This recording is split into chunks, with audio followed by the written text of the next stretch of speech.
ফিরে এলাম বিরতির পর। সকাল থেকেই 3 কেন্দ্রের দিকে নজর রেখেছি আমরা। তবে যে ছবি আপনাদের সামনে তুলে ধরছিলাম, ধূপগুড়ির বিভিন্ন বুথে ইভিএম বিভ্রাট। সকাল 7টা থেকে শুরু হয়ে গিয়েছে ভোট গ্রহণের প্রক্রিয়া এবং সকাল সকালেই লম্বা লাইনে দাঁড়িয়েছেন সাধারণ মানুষজন।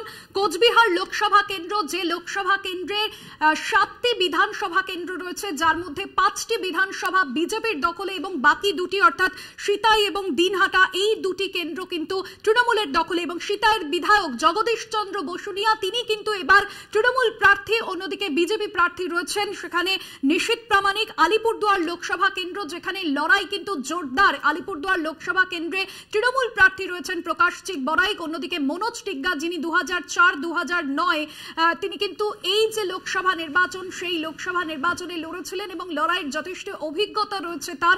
প্রকাশজিৎ বড়াইক 2021 থেকে তিনি আলিপুরদুয়ারের তৃণমূল জেলা সভাপতি এবং এই দুইয়ের ক্ষেত্রে লড়াই কতটা জোরদার হবে। অন্যদিকে আলিপুরদুয়ার লোকসভা কেন্দ্র, যেখানে সবকটি বিধানসভায় কিন্তু 2021-এর বিধানসভা নির্বাচনের নিরিখে রয়েছে বিজেপির দখলে, লড়াই সেখানে কতটা জোরদার হবে। এবং প্রকাশজিৎ বড়াইকের ক্ষেত্রে এই সবকটি আসন পুনরুদ্ধারও কিন্তু যথেষ্ট চ্যালেঞ্জিং। অন্যদিকে জলপাইগুড়ি লোকসভা কেন্দ্র, যেখানে 6টি বিধানসভা রয়েছে, যার মধ্যে 3টি গিয়েছে তৃণমূল এবং অন্যদিকে 2021-এর বিধানসভা নির্বাচনের নিরিখে বাকি 3টি বিজেপির দখলে। প্রথম দফার ভোটে 263 কোম্পানি কেন্দ্র বাহিনী রয়েছে। অন্যদিকে আপনাদের জানিয়ে রাখবো, রাজ্য পুলিশ এবং কেন্দ্র বাহিনী তারা একযোগে কাজ করছে। তবে কোচবিহার, যে কোচবিহার বারবার শীর্ষে এসছে রাজ্য রাজনীতিতে, বিভিন্ন নির্বাচনকে কেন্দ্র করে উত্তপ্ত হয়েছে বারবার, সেখানে কিন্তু যে কেন্দ্রীয় বাহিনী 112 কোম্পানি কেন্দ্র বাহিনী রয়েছে।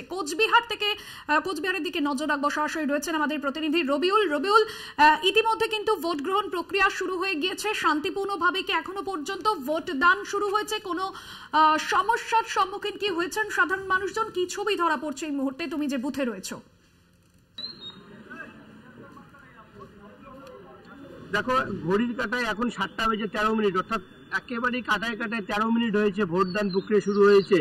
দেখতেই পাচ্ছ পিছনে ভোটাররা আগে লম্বা লাইন দিয়ে রয়েছে, তারা কিন্তু আসছেন, ভোট দিচ্ছেন এবং যাচ্ছেন। এবং গোটা কোচবিহার জেলায় এখন পর্যন্ত যে খবর রয়েছে, মোটামুটি শান্তিপূর্ণভাবেই ভোটদান প্রক্রিয়া হচ্ছে এবং কোথাও কোনো রকম গন্ডগোলের ছবি এখন পর্যন্ত ধরা পড়েনি। তোমাকে জানিয়ে রাখি, এই কোচবিহারকেই কিন্তু একেবারে নির্বাচনের বাড়তি নজর দিয়েছিল নির্বাচন কমিশন। সেই জন্য কোচবিহারের প্রত্যেকটি বুথে কিন্তু একদিকে যেমন কেন্দ্রীয় বাহিনী জওয়ানরা মোতায়েন রয়েছে, অপরদিকে রাজ্য পুলিশ তারাও কিন্তু মোতায়েন রয়েছে। এবং কোনো জায়গা থেকে কোনো রকম অভিযোগ পেলেই সঙ্গে সঙ্গে সেখানে ছুটে যাচ্ছে কিউআরটি টিম।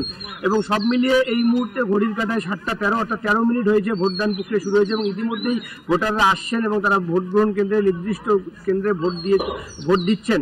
এবং সকাল থেকেই কিন্তু উপস্থিতির হার বেশ কিছুটা লক্ষ্য করা যাচ্ছে ভোটাররা, কারণ যেহেতু কোচবিহার সহ বিশেষ করে দিনহাটা এই এলাকাগুলি বরাবরই নির্বাচনের সময় উত্তপ্ত থাকে, তাই ভোটাররা কিন্তু সকাল সকাল সেই ভোটদানকেই কিন্তু প্রেফার করছেন। কারণ তারা চাইছেন যে যত বেলা গড়াবে, একটা আশঙ্কা ভোটারদের মনে তৈরি থাকে যে যত বেলা গড়াবে তত কিন্তু একটা অশান্তির বাতাবরণ তৈরি হতে পারে। সেজন্যই কিন্তু ভোটাররা একেবারে নির্বিঘ্নে ভোটদান সম্পন্ন করার জন্য সকাল সকালেই ভোট গ্রহণ কেন্দ্রে আসছেন। অপরদিকে তোমাকে জানিয়ে রাখি, এই কোচবিহার জেলায় বিশেষ করে দিনহাটা মহকুমা সহ শীতলকুচি, নাটাবাড়ি, এই সমস্ত এলাকাকে শান্তিপূর্ণভাবে নির্বিঘ্নে ভোট করানোটাই কিন্তু এখন কমিশনের কাছে সব থেকে বড় চ্যালেঞ্জ।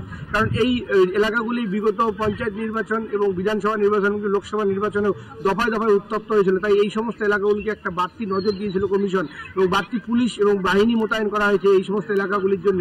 তাই এখন দেখার যে এই সমস্ত এলাকায় আর কতক্ষণ পর্যন্ত নির্বিঘ্নে ভোট হয়। তবে যদিও এখন পর্যন্ত কিন্তু একেবারেই কোনো রকম বিক্ষিপ্ত গণ্ডগোল বা অশান্তি ছাড়াই কিন্তু চলছে ভোট গ্রহণ প্রক্রিয়া একেবারে। এবং সেই জায়গায় রবিউল, আমরা দেখেছি কোচবিহারে ভোটের আগের দিন থেকেও কিন্তু নানান জায়গায় অশান্তির ছবি বিক্ষিপ্তভাবে সামনে এসেছে। যদিও সাধারণ মানুষজন তারা সকাল থেকে আসছেন, এখনো যে ছবি তুমি বলছো নির্বিঘ্নে ভোট হচ্ছে, সব মিলিয়ে অশান্তির কি কোনো সূত্রপাত হতে পারে সেখানে? এখনো পর্যন্ত কি বলছে ছবি, কি ছবি নজরে আসছে?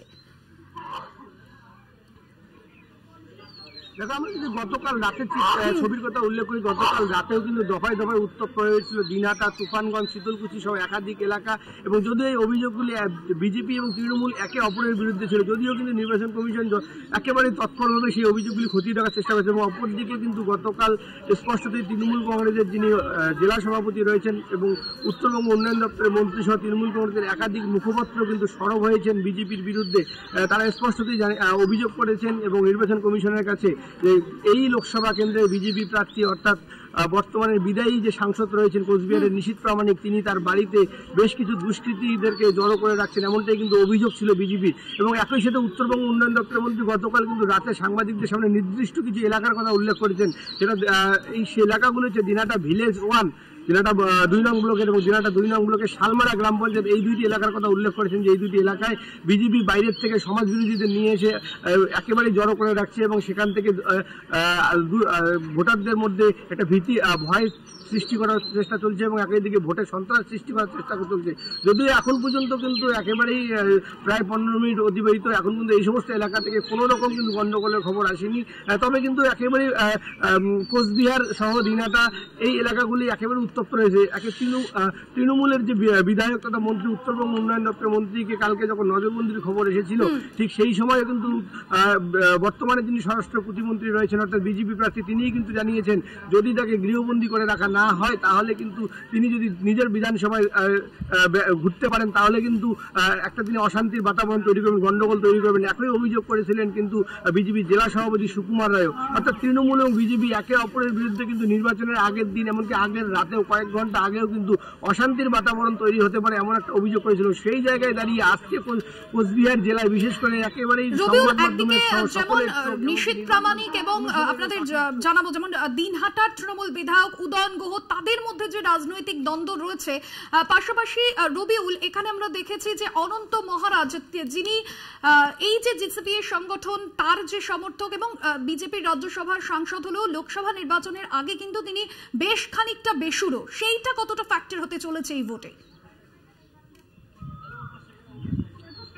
তোমাকে যেটা বলছিলাম 2019-এর লোকসভা নির্বাচনে বিজেপির কাছে সব থেকে বড় এক্স ফ্যাক্টর হয়ে দাঁড়িয়েছিল বা পজিটিভ হয়ে দাঁড়িয়েছিল গেটার, অর্থাৎ গেটার বা রাজবংশী সম্প্রদায়ের ভোট। কারণ একেবারেই কোচবিহারে কিন্তু বিপুল সংখ্যক রাজবংশী কমিউনিটির মানুষ তারা বাস করে এবং সেই রাজবংশীদের কিন্তু দুইটি ভাগ রয়েছে। একটি হচ্ছে বর্তমানে রাজ্যসভার সাংসদ অনন্ত মহারাজের পন্থী অবলম্বন করে তারা কিন্তু জিসিপিএ করে এবং অপরটি হলো তৃণমূলের সঙ্গে যুক্ত যারা রয়েছে অর্থাৎ বংশীবদন বর্মন তাদের সঙ্গে। কিন্তু গত লোকসভা নির্বাচনে আমরা দেখেছিলাম এই বংশীবদন বর্মনের নেতৃত্বে যারা রয়েছে, যে সমস্ত রাজবংশী কমিউনিটির লোক রয়েছে, তারা কিন্তু একদিকে যেমন নিষ্ক্রিয় ছিল, অপরদিকে কিন্তু অনন্তপন্থী যে সমস্ত রাজবংশী কমিউনিটির লোক ছিল তারা কিন্তু সরাসরি বিজেপিকে কিন্তু মদত দিচ্ছিল এবং বিজেপিকে সাপোর্ট করছিল। কিন্তু এবারে তার একেবারে উল্টো ছবি। অনন্ত মহারাজ কিন্তু লোকসভা নির্বাচনের আগে, এবারের নির্বাচনের আগে অনেকটা বেসুরো। যদিও বিজেপি প্রার্থী নিশীথ প্রামাণিককে মনোনয়নপত্র জমা দিন তাকে দেখা গিয়েছিল, এমনকি প্রধানমন্ত্রী নরেন্দ্র মোদীর সভাতেও তাকে দেখা গিয়েছিল, কিন্তু তিনি এবারের নির্বাচনে তিনি বা তার অনুগামীরা কাকে সাপোর্ট করছেন বা কোন দিকে যাচ্ছেন সে বিষয়ে কিন্তু কোনো রকম তিনি কিন্তু মন্তব্য করেননি। অপরদিকে বংশীবদন বর্মনের নেতৃত্বে যে রাজবংশীরা রয়েছে তারা কিন্তু এবার প্রকাশ্যে তৃণমূল কংগ্রেসের প্রার্থী জগদীশ বর্মা বসুনিয়ার হয়ে কিন্তু ভোটের ময়দানে নেমেছেন, প্রচার করছেন। আমাদের আপাতত ধন্যবাদ জানাবো। রবিউল ছিলেন সরাসরি কোচবিহার থেকে।